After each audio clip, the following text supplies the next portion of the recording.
It was a night like any other night. Then something happened.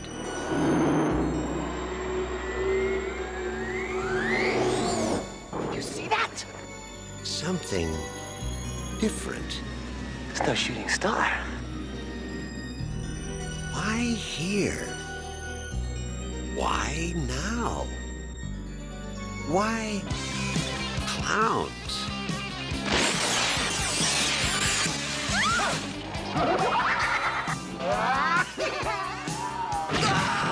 They've been knocking them dead all over the universe. What are you gonna do?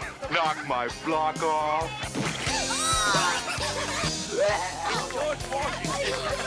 Soon they'll be doing it at a theater near you. Killer Klowns from outer space.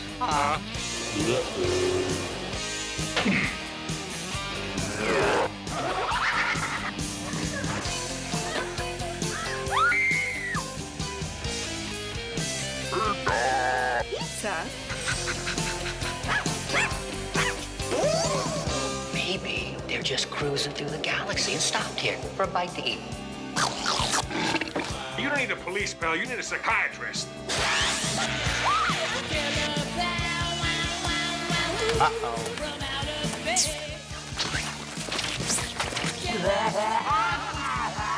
They want to play games? They're messing with the wrong guy. What are you in for? Killer Klowns from outer space. It's crazy. Hi kids, welcome back to the Whitey the White Guy Show. I'm Whitey, this is Cracker. And today we're going to review the film Killer Klowns from Outer Space, which came out in 1986, starring basically nobody. I'm trying to think. Grant Cramer was the main lead. Suzanne Snyder was the hot chick. No one else important except for John Vernon from Animal House fame. He was the asshole cop. Yes. And Christopher Titus is in it for like 2 minutes. Yeah, Titus is there for for the first guy you see. Yeah. Spoilers! He's dead immediately. He's got glasses First on. person to go. It's Killer Klowns from Outer Space. So what you can deduce from that is that there's Killer Klowns, and where are they from? Outer space. There you go. You pretty much, you have the whole fucking movie right there. They basically go to, I don't really know that they imply it's a small town. It's basically what it is our main characters are up at the town's makeout point. And while they're making out, we see this shooting star. And it lands in this old farmer's backyard. And while him and his hound dog, they go searching for it. What was that? Was it Blue? Pooh, because he called him Pooh Bear once. And as he's going to find this shooting star, because he thinks he'll get money or some shit, he sees a circus tent. And lo and behold, you find out the circus tent was really the shooting star. These clowns are from outer space. Yes. The two main characters are trying to stop the clowns from attacking. They meet up with the chief of police, who's like, 21, so I don't know how he could be the chief of police. Yeah, and is he the blonde guy? He's the blonde guy. And basically, he's definitely like a TV actor, soap opera guy. Oh, yeah. And when he's confronting the heavy, which is the guy from Animal House, it's so over the top. The acting in this movie is not very good. But when you bring someone into the station, I don't want to see you beating them up. Now, if you're going to book them, do it according to procedure. Or I swear, Kurt, you and that badge of yours will be history. I'll tell you what's gonna be history, Dave. These kids. Now get in there. Get in there! The clowns. The clowns are fantastic. The clowns are killer. The makeup effects for this movie was done by the Kyoto brothers, and they were also the ones behind the makeup effects for Critters. And if anyone was scared of clowns before, this design of the clowns will amplify that. It's probably 10,000%. It is so creepy on the clown phobia. Yeah. If you don't have clown phobia, you do now. And I saw this when I was like 8 or 9, so that's probably why I can't stand clowns. Right. It's just so fucking creepy. So that's the thing that is the strong point of this film, is the clowns. Definitely the look. They're creepy. They're also really funny as well. There's the one bit where the one clown is doing shadows against the wall with his fingers, and it's like, you know, it's a rabbit, it's a thing, and then it's George Washington crossing the river. Yeah, crossing the Delaware, and then as the cop and the lead actor, they see the clown to stop him. Suddenly, he does this next shadow puppet, and it's a Tyrannosaurus Rex that eats the people that are watching him do that. So the thing is, the writing is very, very smart when being smart and creative when it's taking like all the stereotypes you know about clowns. Yes. Like there's a scene where the main lead and his girlfriend are leaving. They're running away from the clowns. They escape the tent, and the clowns are searching for them. So one clown makes a balloon puppet out of a dog, and that's like their bloodhound to search out for I believe it Debbie and Mike. They don't know who Debbie and Mike are. Okay, they're the main characters. Right? Yeah, the lead and the love interest, Debbie and Mike. But the clowns basically use the attractiveness. Here's like what works and kind of the flaw is they use clowns for like, you know, to draw in kids. Right. And then the clowns kill you. So that makes sense. But when you look at these clowns, they're so fucking creepy. Who's going to actually approach one of these clowns? It's like the scene we were just talking about with the Washington Cross and the Delaware. You're looking at this clown going, if I'm at that bus stop, where the people are waiting for a bus, I'm going to another fucking stop. I mean, it's a spooky looking clown. Holy shit. Another thing on the creepy factor was the score of the movie. By the end of the movie, well, here's something we didn't mention. What they do is they have these guns, and they shoot these ray guns at humans, and what it does, it wraps them up in this like cotton candy cocoon so they can feed on them later. Cut to maybe 20 minutes left of the movie, everybody in town has been captured by the clowns. And there's this scene which is somewhat like a parade, because you have one clown driving this gigantic car that's, you know, sucking up all of the people that are in the cotton candy cocoons, and you have these clowns just marching slowly next to it, to the creepiest score that I've ever heard in a movie. Yes. It's so creepy. I mean, even you, in between the parts where you're trying to smother yourself with your pillow, even you admitted how creepy and well done the clowns were. Yeah. It was, and so that's, the tone is a little off, because at times it's trying to be comical, and at times it succeeds. At times it's got like a soap opera feel with the love triangle, which was, I thought was unnecessary. So the young, attractive cop hero guy, then you have the lead and the love interest, and so there's a love triangle, and it's like, you really didn't need that. Right. It works, and there's a couple times because the cop teams up with the lead, Mike, and they go take on the clowns, and there's a few times where the cop Mike's talking to the love interest, and he looks back and the cop is glaring at him. So it's a few times where it works. Like even when it's just the cop and Mike, you know, they're driving in the patrol car, but he makes Mike sit in the back seat like a criminal and stuff like that. And so there's a few times where they made it work, but sometimes it was a little TV 80s over the topery, and then genuinely creepy, funny love story. And so that am I supposed to be like terrified, or am I supposed to be laughing? And so the tone was a little off. I think one of the best. I mean, we're talking about the characters. The best performance was John Vernon as the asshole cop. Yeah. Oh yeah. And he's an asshole in Animal House. I haven't seen him in much else. But what me and you discussed was he knows what type of shit he's in with this movie. Yeah. And he is just running with it. But he also has the creepiest, like genuinely, holy fuck. Spoilers! Yeah.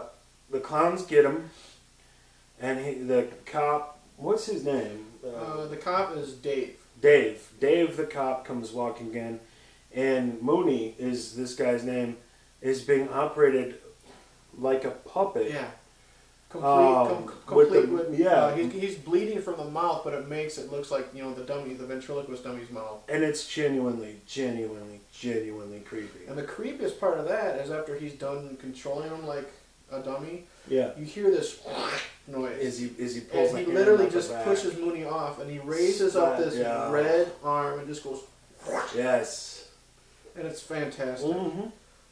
A negative thing we're talking about is the worst part of this movie are the 2 comic reliefs. That didn't comic or relief. Right, exactly. They just... I loved them when I was a child because Yes. they're goofy and stupid. They're Mike's buddies. They're called the Terenzi brothers.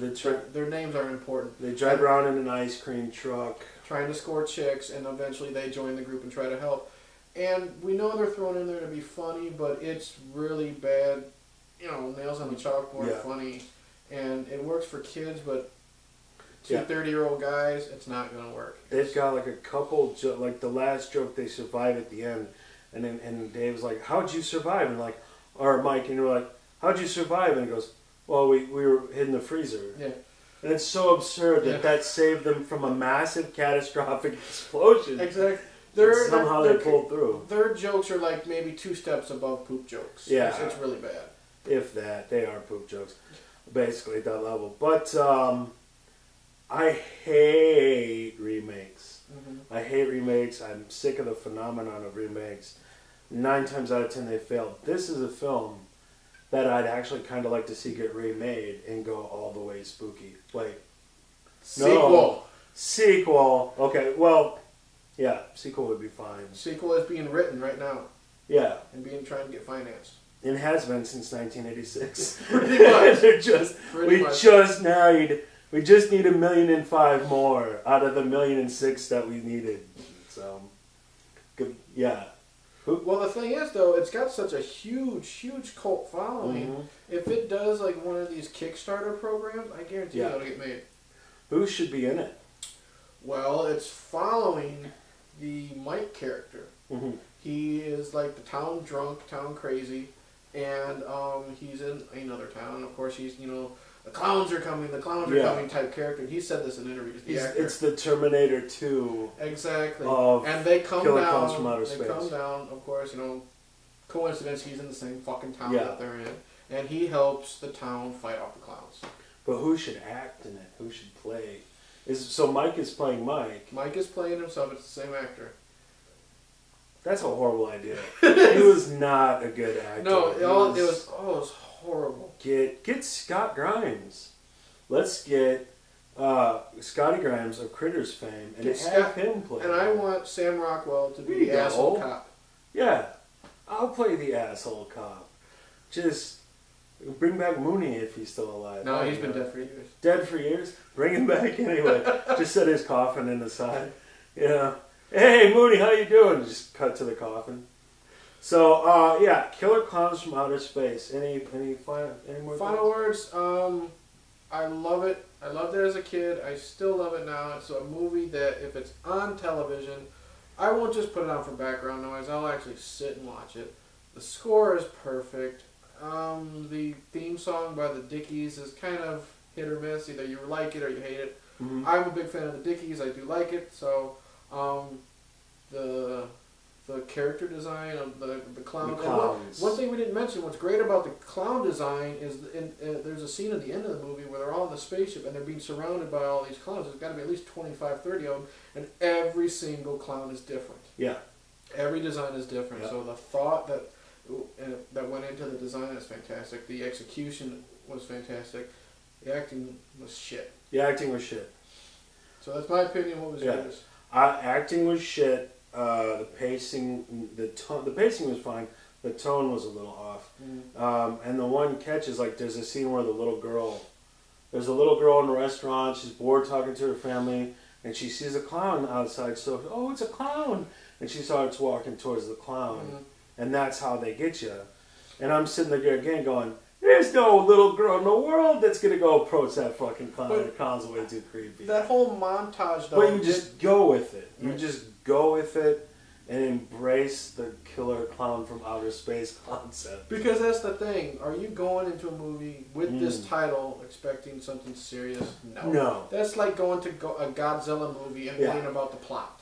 So the one question is not, it's got to be realistic. It's more the tone. Yeah. Are we silly or are we scary? In which way do finding that balance? I think it does pretty well with that balance. Okay. Because how, and then you go back to the 80s and this didn't have a huge budget. How do you try to take that? So maybe by the acting being so bad and it being so 80s soap opera and 80s TV, it actually worked. I think all the budget went into Yeah. the set design, Absolutely. and the clown costumes and makeup, and they just hired Joe Blow out of Yeah. acting school. To put But it could be lightning in a bottle because, again, they accidentally made a movie. The clowns were fantastic, but that it was so cheesy it worked. Right. And they tried to be serious, or they tried to be serious and failed. Who knows? But yeah, Killer Klowns from Outer Space, 80s classic. Highly recommend. Check it out. We loved it. I survived it. I'm a Whitey White Guy. This is Cracker. This is the Whitey White Guys show. Like and subscribe, and let us know if you want us to review a film favorite of yours. Yeah, we have a Facebook page that's running now. We're at, last time I checked, as of this video, we're at, I believe, 72 likes. If you have any suggestions, please like us on that, and feel free to interact. I am slowly uploading all of our videos as they come along. We have so much shit, it's taken us a while, so just tell us what you want, tell us what you don't want, and we'll do it. Yep. All right. Thanks for watching.